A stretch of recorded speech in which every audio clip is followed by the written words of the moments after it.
യേശുവിൽ ഏറ്റവും അനുഗ്രഹീതരായ പ്രിയപ്പെട്ടവരെ, ഡെയിലി ബ്ലെസ്സിങ്ങിലൂടെ ദൈവത്തിൻ്റെ വചനം കേൾക്കുന്ന എല്ലാ പ്രിയപ്പെട്ടവരെയും വളരെ സന്തോഷത്തോടെ പ്രാർത്ഥനയോടെ ദൈവാനുഗ്രഹം നിങ്ങൾക്ക് ഓരോരുത്തർക്കും ആശംസിച്ചുകൊണ്ട് പ്രാർത്ഥിക്കുവാണ്. കഴിഞ്ഞ നാളുകളിൽ ദൈവം നൽകിയ എല്ലാ അനുഗ്രഹങ്ങൾക്കും നന്ദി പറയാം. ദൈവം നടത്തിയ വഴികളെ ഓർത്ത്, ദൈവം പരിപാലിച്ച പരിപാലനയെ ഓർത്ത്, ദൈവത്തിൻ്റെ ഇടപെടലുകളെ ഓർത്ത്, ദൈവത്തിൻ്റെ സംരക്ഷണത്തെ ഓർത്ത്, ഈ ശുശ്രൂഷയെ ഓർത്ത്, ഈ വചനം ലോകത്തിൻ്റെ വിവിധ രാജ്യങ്ങളിൽ ദേശങ്ങളിലൊക്കെ ഇരുന്ന് കാണുകയും കേൾക്കുകയും എഴുതി വയ്ക്കുകയും പറയുകയും പ്രാർത്ഥിക്കുകയും ചെയ്യുന്ന സകലരെയും ഓർത്ത് ഞങ്ങൾ ദൈവത്തിന് നന്ദി പറയുകയാണ്. ഇന്ന് ദൈവവചനം കേൾക്കുമ്പോൾ നമ്മുടെ ഏറ്റവും പ്രധാനപ്പെട്ട പ്രാർത്ഥനകളെ മനസ്സിലൊന്നോർത്തേ, ആ വിഷയത്തിന് വേണ്ടി പ്രാർത്ഥിച്ച് കുടുംബത്തിലെ ഓരോ വ്യക്തികളുടെയും മുഖം മനസ്സിൽ കാണുക, അവരുടെ പേരുകൾ മനസ്സിലെങ്കിലും പറയുക, അവർക്ക് വേണ്ടി പറഞ്ഞു പ്രാർത്ഥിക്കുക. എൻ്റെ പ്രിയപ്പെട്ട ഇന്നയാളുടെ പേര്, ഇന്ന വ്യക്തി, അവരുടെ ആവശ്യത്തെ മനസ്സിൽ പറഞ്ഞ് പ്രാർത്ഥിക്കുക. അതിന്മേൽ ദൈവത്തിൻ്റെ ഒരു ഇടപെടലുണ്ടാകും. നദി പോലെ ദൈവത്തിൽ നിന്ന് ചില അനുഗ്രഹങ്ങൾ ഒഴുകി എന്നിലെത്താൻ അത് കാരണമാകട്ടെ. നദി പോലെ ആ അനുഗ്രഹങ്ങൾ ഒഴുകി എന്നിലെത്താൻ അത് കാരണമാകട്ടെ. നമുക്ക് പ്രാർത്ഥിക്കാം. ഇന്ന് പ്രതീക്ഷയോടെ വചനം കേൾക്കുമ്പോൾ ഞാൻ ഈ വാക്യം പറയുന്നത് നിങ്ങളുടെ ശ്രദ്ധയിലെത്തിക്കുന്നത് ഒരനുഗ്രഹമാകാനാണ്. നാം നമ്മെ സൂക്ഷിച്ചതുകൊണ്ട് മാത്രമല്ല, ദൈവം നമ്മെ സൂക്ഷിച്ചതുകൊണ്ടുകൂടിയാണ് നമുക്ക് ഈ ആയുസ്സും ഈ ആരോഗ്യവും ഇതൊക്കെ ഇന്ന് അനുഭവിക്കാൻ കഴിയുന്നത്. നാം നമ്മളെ തന്നെ സൂക്ഷിച്ചതുകൊണ്ട് മാത്രമല്ല, ദൈവം നമ്മെ സൂക്ഷിച്ചതുകൊണ്ടുമാണ്. ദൈവത്തിൻ്റെ ഒരു കരുതൽ, ഒരു സംരക്ഷണം എനിക്കും നിങ്ങൾക്കും ആവശ്യമാണ്. ആയുസ്സോടും ആരോഗ്യത്തോടും സന്തോഷത്തോടും സമാധാനത്തോടെയും മുന്നോട്ട് പോകാൻ നമ്മൾ നമ്മളെ തന്നെ സൂക്ഷിച്ചാൽ മാത്രം പോരാ. ദൈവം, സർവശക്തനായ ദൈവത്തിൻ്റെ ഒരു കരുതലും സംരക്ഷണവും എനിക്കും നിങ്ങൾക്കും എല്ലാ അർത്ഥത്തിലും വേണം. ദൈവത്തിൻ്റെ സൂക്ഷിപ്പ്. ഞാൻ ഈ വാക്യം വായിക്കാം. യെശയ്യാ പ്രവാചകൻ്റെ പുസ്തകം 5-ാം അധ്യായം 2 മുതലുള്ള വാക്യങ്ങൾ ഞാൻ വായിക്കുകയാണ്. എൻ്റെ പ്രിയന് ഒരു മുന്തിരിത്തോട്ടമുണ്ടായിരുന്നു. 2-ാമത്തെ വാക്യം, അവനത് കിളച്ച് കല്ലുകൾ നീക്കി വിശിഷ്ടമായ മുന്തിരിച്ചെടികൾ നട്ടുപിടിപ്പിച്ചു. ഒരു മുന്തിരിത്തോട്ടം, അതിലേറ്റവും വിശിഷ്ടമായ മുന്തിരികൾ നട്ടുപിടിപ്പിച്ചു. അതിൻ്റെ മധ്യത്തിൽ അവനൊരു കാവൽ മാടം പണിതു, മുന്തിരിച്ചക്ക് കുഴിച്ചിടുകയും ചെയ്തു. അത് വിശിഷ്ടമായ മുന്തിരി പഴം നൽകുമെന്ന് അവൻ പ്രതീക്ഷിച്ചിരുന്നു. എന്നാൽ അത് പുറപ്പെടുവിച്ചത് കാട്ടുമുന്തിരിപ്പഴമാണ്. പ്രതീക്ഷിച്ചതിൻ്റെ നേരെ ഓപ്പോസിറ്റാണ് സംഭവിച്ചത്. പ്രതീക്ഷിച്ചത് നല്ല മുന്തിരിപ്പഴമാണ്, പക്ഷെ അത് കായ്ച്ചത് കാട്ടുമുന്തിരിപ്പഴമാണ്. ദൈവം നമ്മളിൽ നിന്ന് ചിലതൊക്കെ പ്രതീക്ഷിക്കുന്നുണ്ട്. നമ്മളെന്ന വ്യക്തിയിൽ നിന്ന്, നമ്മുടെ കുടുംബത്തിൽ നിന്ന്, നമ്മുടെ ജീവിതത്തിൽ നിന്ന് ദൈവത്തിന് നമ്മളെക്കുറിച്ച് ഒരു പദ്ധതിയുണ്ട്, ഒരു പ്രതീക്ഷയുണ്ട്, ഒരു സ്വപ്നമുണ്ട്. ദൈവത്തിന് നമ്മളെക്കുറിച്ചൊരു ഹിതമുണ്ട്. യേശു കുരിശിൽ പ്രാർത്ഥിച്ചില്ലേ, എൻ്റെ ഇഷ്ടമല്ല അങ്ങയുടെ ഇഷ്ടം നിറവേറട്ടെ. നമ്മളെക്കുറിച്ച് ദൈവത്തിനൊരു പദ്ധതിയുണ്ട്. നേരെ വിപരീതമാക്ക സംഭവിച്ചത്. അപ്പോൾ പറഞ്ഞൊരു കാര്യമുണ്ട്. 5-ാമത്തെ വാക്യം, ഈ മുന്തിരിത്തോപ്പിനോട് ഞാൻ എന്തു ചെയ്യുമെന്നിപ്പോൾ പറയാം. ഞാൻ അതിൻ്റെ വേലി പൊളിച്ചു കളഞ്ഞ് നാശത്തിന് വിട്ടുകൊടുക്കും. അപ്പം ആ മുന്തിരിത്തോട്ടത്തിന് ചുറ്റും ഉണ്ടായിരുന്ന ഒരു കാര്യമാണ് വേലി. പ്രിയപ്പെട്ടവരെ, ദൈവത്തിൻ്റെ പദ്ധതിയിൽ നിൽക്കുന്ന, വചനത്തിൽ നിൽക്കുന്ന, പ്രാർത്ഥനയോടെ നിൽക്കുന്ന ഓരോ വ്യക്തിക്കും കുടുംബത്തിനും ചുറ്റും ദൈവം ഉണ്ടാക്കുന്ന, നമ്മുടെ സാധാരണ കണ്ണുകൾ കൊണ്ട് കാണാൻ കഴിയില്ല, വേറൊരു മനുഷ്യർക്കത് കാണാൻ കഴിയില്ലായിരിക്കും, പക്ഷേ ആത്മീയ കണ്ണുകൾ കൊണ്ട് അത് കാണാനും അനുഭവിക്കാനും പറ്റും. ദൈവം ഒരുക്കിയിരിക്കുന്ന ഒരു വേലി. ആ മുന്തിരിത്തോട്ടം നിലനിന്നത് അത് അതിൻ്റെ കഴിവിൽ തന്നെ നിലനിന്നതല്ല. അത് തകരാതെ, നശിച്ചു പോകാതെ, വേറെ ആരും തകർത്ത് കളയാതെ നിലനിന്നതിൻ്റെ ഒരു കാരണം അതിനെ ചുറ്റുമുള്ള വേലിയാണ്. പ്രിയപ്പെട്ടവരെ, ഞാൻ വിശ്വസിക്കുന്നൊരു കാര്യം ഉത്തമ ബോധ്യത്തോടെ പറയുവാണ്. പ്രാർത്ഥിക്കുന്ന, ദൈവവചനത്തിൽ നിൽക്കുന്ന നമ്മുടെ ജീവിതത്തിന് ചുറ്റും ദൈവം ഒരുക്കുന്നൊരു വലിയ വേലിയുണ്ട്. ഒരു തകർച്ചയും വന്ന് കയറാതെ, ഒരു നാശവും വന്ന് കയറാതെ, ഒന്നും വരാതെ വിധത്തിൽ സൂക്ഷിക്കുന്നൊരു വേലി.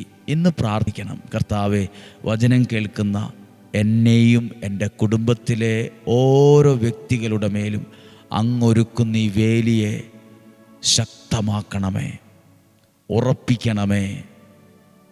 അങ്ങയുടെ ഹിതം എന്നിൽ നിറവേറട്ടെ. അങ്ങയെക്കുറിച്ചുള്ള പദ്ധതി എന്നിലും എൻ്റെ കുടുംബത്തിലും നിറവേറട്ടെ. വേലി പൊളിച്ചു കളഞ്ഞു, അതിൻ്റെ മതിലുകൾ ഞാൻ ഇടിച്ചു തകർക്കും. തോട്ടം ചവിട്ടി മെതിക്കപ്പെടും. ഞാനതിനെ ശൂന്യമാക്കും. അതിനെ വെട്ടിയൊരുക്കുകയോ അതിൻ്റെ ചുവട് കിളയ്ക്കുകയോ ചെയ്യില്ല. അവിടെ മുൾച്ചെടികളും മുള്ളുകളും വളരും. അതിന്മേൽ മഴ വർഷിക്കരുതെന്ന് ഞാൻ മേഘങ്ങളോട് ആജ്ഞാപിക്കും. ഇതാണല്ലോ കണ്ടത്. പ്രതീക്ഷിച്ച ഫലം കായ്ക്കാതെ വന്നപ്പോൾ ഇതല്ലേ ചെയ്തത്. എന്നാൽ പ്രതീക്ഷിച്ചതുപോലെ ദൈവത്തിൻ്റെ പദ്ധതിയിൽ നിന്നാലോ ഒരു നാശത്തിനും നമ്മളെ ദൈവം വിട്ടുകൊടുക്കില്ല. അതിൻ്റെ മതിലുകൾ ഇടിച്ചു തകർക്കില്ല. ഒരാൾക്കും ആ വ്യക്തിയെ ചവിട്ടി മെതിക്കാൻ പറ്റില്ല.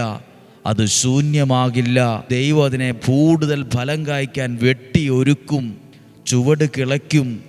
അവിടെ ഒരു മുള്ളോ മുൾച്ചെടിയോ വളരില്ല. മഴ വർഷിക്കാൻ മേഘങ്ങളോട് ദൈവം ആജ്ഞാപിക്കും. നേരെ മറുവശം സംഭവിക്കും.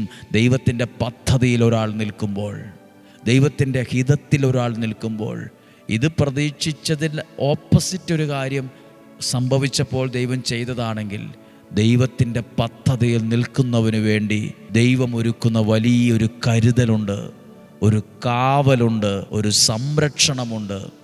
ഹല്ലേലൂയ. അങ്ങനെയെങ്കിൽ പ്രാർത്ഥിക്കുക, ദൈവമേ, അങ്ങയുടെ പദ്ധതിയിൽ നിൽക്കാൻ ഞാൻ ആഗ്രഹിക്കുന്നു.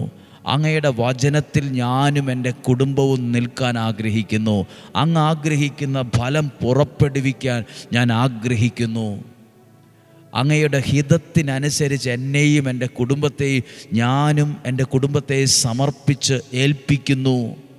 എന്തിനാ ആദ്യമേ പറഞ്ഞെന്നറിയാമോ? നിങ്ങളുടെ പ്രിയപ്പെട്ടവരുടെ മുഖം മനസ്സിൽ കാണണം, പേരുകൾ പറയണം, ആവശ്യങ്ങൾ പറയണം. നമ്മളങ്ങനെ പറഞ്ഞു പ്രാർത്ഥിക്കുമ്പോൾ ജീവിതത്തിന് ചുറ്റും ദൈവമൊരുക്കുന്ന ചില വേലി വീണ്ടും ശക്തമാവുകയാണ്. അവിടെ ദൈവത്തിൻ്റെ അനുഗ്രഹം മഴ പോലെ പെയ്യാൻ ദൈവം മേഘങ്ങളോട് ആജ്ഞാപിക്കുകയാണ്. ഇന്ന് ദൈവത്തിൻ്റെ വലിയൊരു സംരക്ഷണം അനുഭവിക്കാൻ ഇടവരട്ടെ. പ്രാർത്ഥിക്കുകയാണ്. നമ്മൾ പറഞ്ഞ കാര്യങ്ങൾ ഇതാണ്. നമ്മൾ മാത്രം സൂക്ഷിച്ചത് കൊണ്ടല്ല നമ്മളിങ്ങനെ ആയുസ്സും ആരോഗ്യത്തോടും സന്തോഷത്തോടും ജോലി കിട്ടിയതും മുന്നോട്ട് പോകുന്നതും. ദൈവം നമ്മളെ സൂക്ഷിച്ചത് കൊണ്ടുകൂടിയാണ്. ദൈവം നമ്മളെ കരുതിയത് കൊണ്ടുകൂടിയാണ്. നമ്മളെപ്പോലെയുള്ള പലരും ജീവിതത്തിൽ പലതരത്തിൽ അസ്വസ്ഥപ്പെട്ട് തകർന്നു കിടക്കുവാണ്. നമ്മളെ ദൈവം കൈപിടിച്ച് മുന്നോട്ട് നയിക്കാൻ കാരണം ഈ വചനത്തിൽ നിൽക്കുന്നത് കൊണ്ടാണ്, പ്രാർത്ഥിക്കുന്നത് കൊണ്ടാണ്, ദൈവത്തിൽ ആശ്രയിക്കുന്നത് കൊണ്ടാണ്. ദൈവം നമ്മളെ സഹായിക്കട്ടെ. ഇന്ന് തിങ്കളാഴ്ച ഈ കേട്ട വചനം നിങ്ങൾക്കൊരു അനുഗ്രഹമാകട്ടെ. ഈ വചനം നിങ്ങൾക്ക് മനസ്സിലായി എന്ന് കരുതുന്നു. ഫലം കായ്ക്കാതെ വന്നപ്പോൾ വേലി പൊളിച്ചു, ചവിട്ടി മതിക്കാൻ വിട്ടുകൊടുത്തു. അത് മഴ പെയ്യരുതെന്ന് മേഘങ്ങളോട് ആജ്ഞാപിച്ചു. അപ്പോൾ ദൈവത്തിൻ്റെ പദ്ധതിയിൽ നിന്ന് പ്രാർത്ഥനയോടെ നിന്നാൽ ദൈവം ഇതൊക്കെ ചെയ്യും. വേലിയെ ദൈവം സുരക്ഷിതമാക്കും. ഒന്നും ചവിട്ടിമതിക്കാൻ സമ്മതിക്കുകയില്ല. മഴ പെയ്യാൻ മേഘങ്ങളോട് ആജ്ഞാപിക്കും. അതിന് വേണ്ടതെല്ലാം ദൈവം 4 വശത്തു നിന്നും ചെയ്യും. വചനം കേൾക്കുന്ന ഒരു വ്യക്തിക്ക് വേണ്ടി, കുടുംബത്തിന് വേണ്ടി ദൈവം 4 വശത്തും അവൻ ആവശ്യമായതെല്ലാം ഒരുക്കി കൊടുക്കുമെന്ന് അതിൻ്റെ അർത്ഥം. ദൈവം അവനെ സംരക്ഷിക്കും, ദൈവം അവനെ സൂക്ഷിക്കും. നമ്മുടെ കർത്താവ് ഈശോ മിശിഹായുടെ കൃപയും പിതാവായ ദൈവത്തിൻ്റെ സ്നേഹവും പരിശുദ്ധാത്മാവിൻ്റെ സഹവാസവും നിങ്ങളോട് കൂടെ ഉണ്ടായിരിക്കട്ടെ. നിങ്ങളുടെ കുടുംബത്തിൽ, യാത്രകളിൽ, തീരുമാനങ്ങളിലെല്ലാം ഉണ്ടായിരിക്കട്ടെ. രോഗങ്ങൾ, അപകടങ്ങൾ, ദുർമരണങ്ങൾ, മൂപ്പെത്താത്ത മരണം, ചതികളിൽ നിന്നും, വഞ്ചനയിൽ നിന്നും, നിരാശയിൽ നിന്നും, കുറ്റബോധത്തിൽ നിന്നും, ആത്മഹത്യാ പ്രവണതകളിൽ നിന്നും ഞങ്ങളെ സൂക്ഷിക്കണമേ.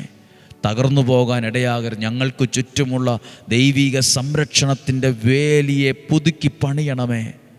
നാശത്തിന് ഞങ്ങളെ വിട്ടുകൊടുക്കരുതേ. മഴ പെയ്യരുതെന്ന് മേഘങ്ങളോട് ആജ്ഞാപിക്കരുതേ. കർത്താവെ, ഞങ്ങൾ പ്രാർത്ഥിക്കുന്നു, ഞങ്ങളുടെ മേൽ അനുഗ്രഹത്തിൻ്റെ മഴ പെയ്യാൻ, സൗഖ്യത്തിൻ്റെ മഴ പെയ്യാൻ അങ്ങ് ആജ്ഞാപിക്കണമേ. വിടുതലിൻ്റെ മഴ പെയ്യാൻ, അത്ഭുതങ്ങളുടെ മഴ, സൗഖ്യത്തിൻ്റെ മഴ, നന്മയുടെ മഴ, അനുഗ്രഹത്തിൻ്റെ മഴ ഞങ്ങളുടെ മേൽ പെയ്യാൻ അങ്ങ് മേഘങ്ങളോട് ആജ്ഞാപിക്കണമേ. മന്ത്രവാദത്തിൻ്റെ, കൂടോത്ര ക്ഷുദ്രപ്രയോഗത്തിൻ്റെ ദുഷ്ടശക്തികളിൽ നിന്ന് ഞങ്ങളെ സൂക്ഷിക്കണമേ. നാരകീയ പീഡകളിൽ നിന്ന് ഞങ്ങളെ സൂക്ഷിക്കണമേ. ശരീരത്തിൻ്റെ അകവും പുറവും സംരക്ഷിക്കണമേ. ഒരു രോഗമോ ആപത്തോ ദുർമരണമോ വരാത്ത വിധം ഞങ്ങളെ പൊതിഞ്ഞു പിടിക്കണമേ. ഞങ്ങൾ ചെയ്യുന്ന യാത്രകൾ, സഞ്ചരിക്കുന്ന വാഹനം, താമസിക്കുന്ന വീട്, വിശ്രമിക്കുന്ന മുറികൾ, കഴിക്കുന്ന ഭക്ഷണം, ഉപയോഗിക്കുന്ന വെള്ളം എല്ലാം ആശീർവദിക്കണമേ, അനുഗ്രഹിക്കണമെന്ന് ഞങ്ങൾ പ്രാർത്ഥിക്കുന്നു. കർത്താവ്, ഞങ്ങളുടെ കുടുംബത്തെ സ്നേഹത്തിലും ഐക്യത്തിലും വിശ്വാസത്തിലും കൂട്ടായ്മയിലും വളർത്തുകയും നയിക്കുകയും ചെയ്യണമെന്ന് പ്രാർത്ഥിക്കുന്നു. ഞങ്ങളുടെ കുടുംബങ്ങളെ അനുഗ്രഹിക്കുക, തലമുറകളെ അനുഗ്രഹിക്കണേ, കുഞ്ഞുങ്ങളെ അനുഗ്രഹിക്കണേ, പഠിക്കുന്നവരെ അനുഗ്രഹിക്കണേ, കൈക്കുഞ്ഞുങ്ങളെ അനുഗ്രഹിക്കണമേ, എടുക്കുന്ന തീരുമാനങ്ങളെ അനുഗ്രഹിക്കണേ, പഠിക്കുന്ന കാര്യങ്ങൾ അനുഗ്രഹമാക്കണേ, സ്വഭാവത്തെ അനുഗ്രഹമാക്കണമേ, കുടുംബ ജീവിതത്തെ അനുഗ്രഹിക്കണമേ, സംസാരങ്ങളെ നിയന്ത്രിക്കണമേ, ദേഷ്യത്തെ നിയന്ത്രിക്കാൻ ഇടവരണമേ, ക്ഷമിക്കാൻ ശക്തി തരണമേ, സഹിക്കാനുള്ള അതും ആ മനസ്സ് തരണമേ, മനസ്സിലാക്കാനുള്ള കൃപ കൊടുക്കണമേ, തിരിച്ചറിയാനുള്ള കൃപ കൊടുക്കണമേ, മാനസാന്തരം കൊടുക്കണമേ. മദ്യപാനം, മയക്കുമരുന്ന്, ലഹരിക്ക് അടിമപ്പെട്ടു പോയവർ തിരിച്ചറിയാൻ, നല്ലൊരു ജീവിതത്തിലേക്ക് തിരിച്ചു വരാൻ കാരണമാകണമേ. അനേകർ ഈ വചനം കേൾക്കാൻ ഇടയാകണമേ. ഇവിടെയുള്ള ശുശ്രൂഷയെ അത്ഭുതങ്ങളാലും അടയാളങ്ങളാലും നയിക്കുകയും നിയന്ത്രിക്കുകയും ചെയ്യണമേ. ഇന്നും ജീവിക്കുന്ന യേശുവിൻ നാമത്തിൽ തന്നെ നിങ്ങളെ അനുഗ്രഹിച്ച് പ്രാർത്ഥിക്കുന്നു, ഇപ്പോഴും എപ്പോഴും എന്നേക്കും. ആമേൻ. ദൈവം അനുഗ്രഹിക്കട്ടെ. ഈ വചനം നിങ്ങൾക്കൊരനുഗ്രഹമാകട്ടെ. പ്രിയപ്പെട്ടവരെ, ഈ വരുന്ന വെള്ളിയാഴ്ച 7 ആശീർവാദത്തോടെയുള്ള ദിവ്യകാരുണ്യ പ്രദക്ഷിണം രാവിലെ 8:15 ഉള്ള 3-ാം വെള്ളിയാഴ്ചയാണ്. നമുക്കൊരുമിച്ച് പ്രാർത്ഥിക്കാം. നമ്മുടെ സാഹചര്യത്തെ, കാലാവസ്ഥയെ എല്ലാം സമർപ്പിച്ച് പ്രാർത്ഥിക്കാം. അതോടൊപ്പം ഈ ശനിയാഴ്ച, ഈ വരുന്ന ശനിയാഴ്ച, കഴിഞ്ഞ മാസം നമ്മൾ ചെയ്തതുപോലെ സിസ്റ്റേഴ്സിന് വേണ്ടിയുള്ള ഒരു പ്രാർത്ഥന പ്രത്യേകം വയ്ക്കുന്നുണ്ട്. വൈകുന്നേരം 7 മണിക്ക് തൊട്ട് 7:30 വരെയാണ് ആ പ്രാർത്ഥനയുള്ളത്. നിങ്ങളുടെ കുടുംബത്തിലോ പ്രിയപ്പെട്ടവരിലോ ഇടവകയിലോ ഒക്കെയുള്ള സിസ്റ്റർമാരെ അറിയിക്കുക, ഒരറിയിപ്പായിട്ട് കാണുക. ഇന്ന് നിങ്ങൾക്ക് ധ്യാനം ബുക്ക് ചെയ്യാൻ ആഗ്രഹിക്കുന്നവർക്ക് ബുക്ക് ചെയ്യാം. വ്യാഴാഴ്ച വരാൻ, വെള്ളിയാഴ്ച എവർക്കും വരാം. പ്രാർത്ഥിക്കാം. ദൈവം അനുഗ്രഹിക്കട്ടെ. നാളെയും 5:30 ഒരുമിച്ച് കാണുന്നതുവരെ സ്വർഗത്തിലെ വലിയവനായ ദൈവം എന്നെയും നിങ്ങളെയും സൂക്ഷിക്കട്ടെ. ആമേൻ.